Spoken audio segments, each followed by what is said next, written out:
Perkenalkan, nama saya Nelvi. Di sini saya akan menjelaskan penggolongan obat berdasarkan penandaan. Obat sangat berperan penting dalam bidang kesehatan. Di Indonesia, penggolongan obat telah ditetapkan dan tidak boleh dikonsumsi tanpa rekomendasi dokter. Baik dokter maupun penyedia pelayanan kesehatan harus mengetahui tentang penggolongan obat berdasarkan jenisnya. Tujuannya adalah supaya dalam pemberian obat tidak ada kekeliruan dan tidak menimbulkan efek samping. Untuk mengetahui lebih lanjut, simak video dari saya berikut ini. Yang pertama adalah obat bebas. Obat bebas adalah obat yang bisa dibeli tanpa resep dokter dan bisa dijual di apotek ataupun toko obat. Tanda khusus dari obat bebas adalah lingkaran warna hijau dengan garis tepi warna hitam. Contoh obatnya adalah 1. Paracetamol.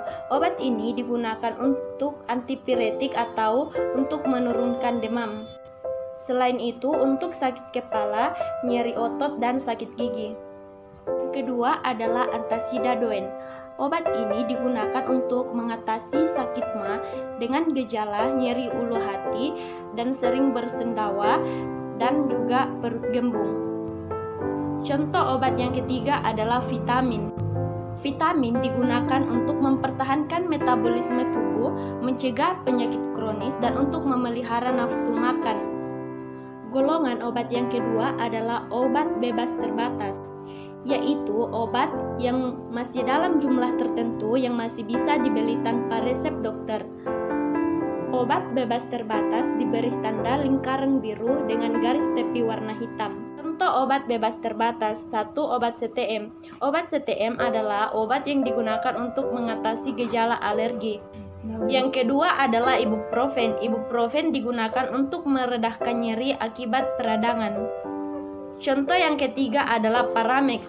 Paramex berfungsi untuk meringankan rasa sakit kepala, sakit gigi, nyeri otot, dan nyeri sendi. Ada 6 jenis peringatan obat bebas terbatas. 1. Awas obat keras, baca aturan pemakaiannya. Contoh obat Decolgen dan Paramex. P2. Awas obat keras, hanya untuk kumur, jangan ditelan. Contoh obatnya obat kumur Listerine dan Betadine. P3. Awas obat keras, hanya untuk bagian luar badan. Contoh Calpanax dan Betadine Solution. P4. Awas obat keras hanya untuk dibakar. Contoh rokok anti asma. P5. Awas obat keras, tidak boleh ditelan. Contoh Rivanol Kompleks. P6. Awas obat keras, obat wasir, jangan ditelan. Contoh Onusol Suppositoria.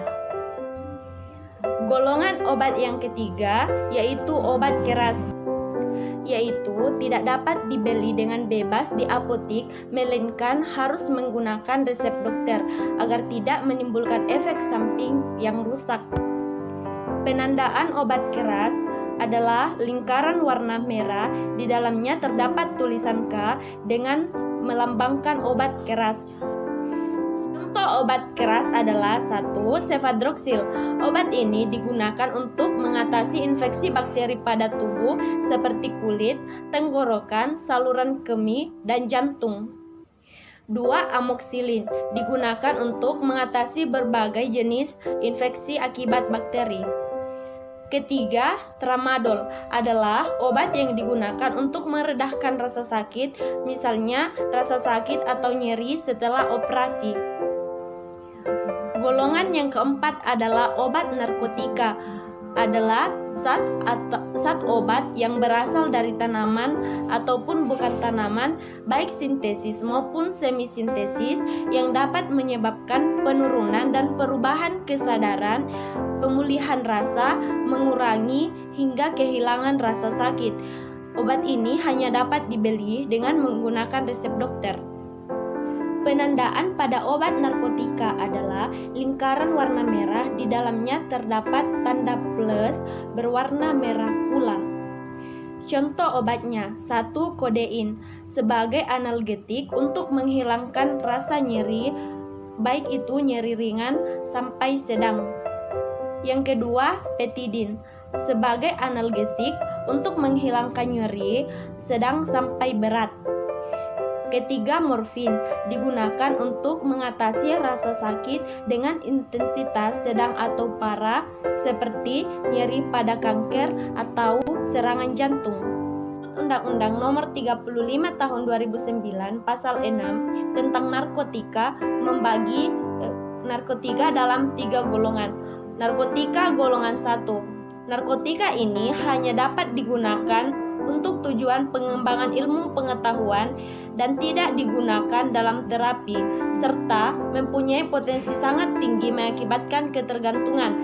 Contohnya adalah heroin.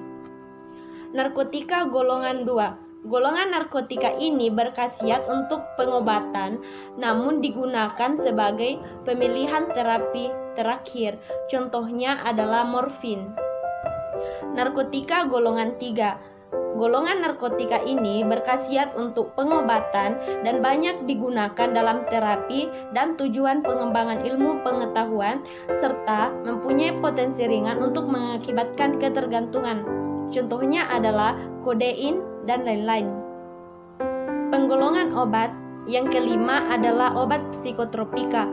Obat ini berkhasiat mempengaruhi susunan syaraf pusat dan dapat menyebabkan perubahan mental dan perilaku dan hanya dapat dibeli dengan menggunakan resep dokter. Penandaannya adalah lingkaran warna merah, di dalamnya terdapat tulisan K melambangkan obat keras. Adapun contoh obatnya, yang pertama adalah diazepam untuk pengobatan kecemasan, sulit tidur, sindrom kaki resah, dan lain-lain. Contoh obat kedua adalah fenobarbital untuk pengobatan kejang termasuk epilepsi, sedasi preoperatif, efek hipnotik, dan sedasi.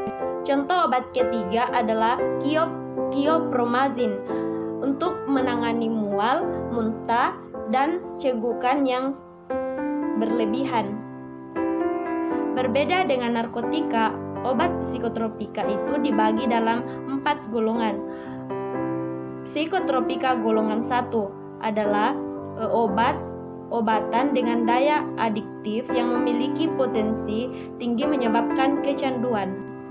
Obat psikotropika golongan 2 merupakan obat-obatan yang memiliki resiko ketergantungan tinggi di bawah obat psikotropika golongan 1. Obat psikotropika golongan 3 merupakan obat-obatan dengan daya adiktif sedang dan umumnya digunakan untuk penelitian dan pengobatan.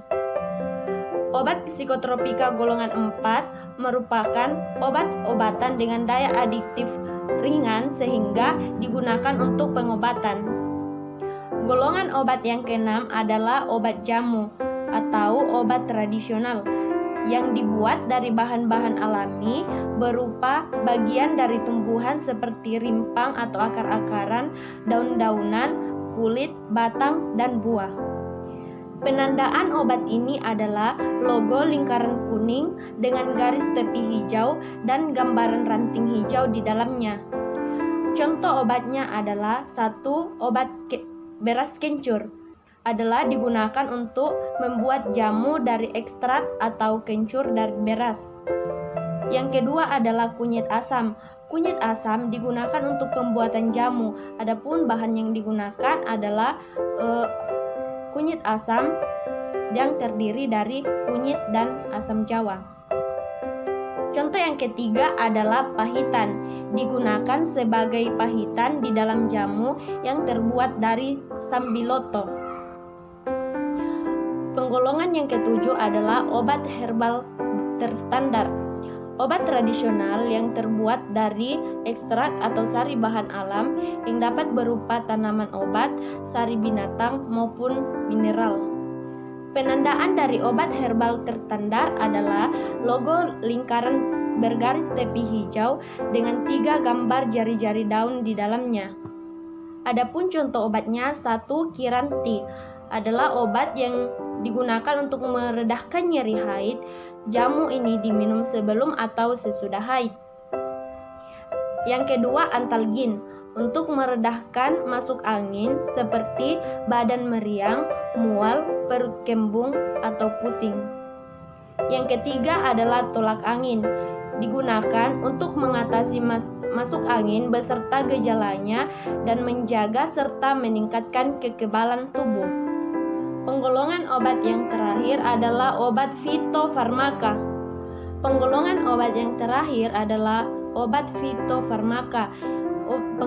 Obat ini adalah obat tradisional yang telah dibuktikan keamanannya dan khasiatnya secara alamiah melalui tahapan uji praklinik serta bahan baku produknya telah distandarisasi. Penandaan obat ini adalah lambang kristal es warna hijau dengan lingkaran hijau dan latar belakang kuning. Adapun contoh obatnya adalah 1 Stimuno. Obat ini digunakan sebagai tambahan untuk membantu meningkatkan kerja sistem imun tubuh, terutama kepada seseorang yang lagi sakit. Yang kedua adalah Nodiar. Obat ini digunakan untuk mengurangi frekuensi buang air besar yang terbukti secara uji klinik untuk mendapatkan tinja yang menyerap racun pada penderita diare. Yang ketiga, Inlasin adalah obat untuk menurunkan kadar glukosa darah. Itulah tadi pemaparan dari saya tentang penggolongan obat berdasarkan penandaannya. Semoga bermanfaat. Kurang lebihnya mohon dimaafkan. Saya akhiri dengan ucapan Assalamualaikum warahmatullahi wabarakatuh. Terima kasih.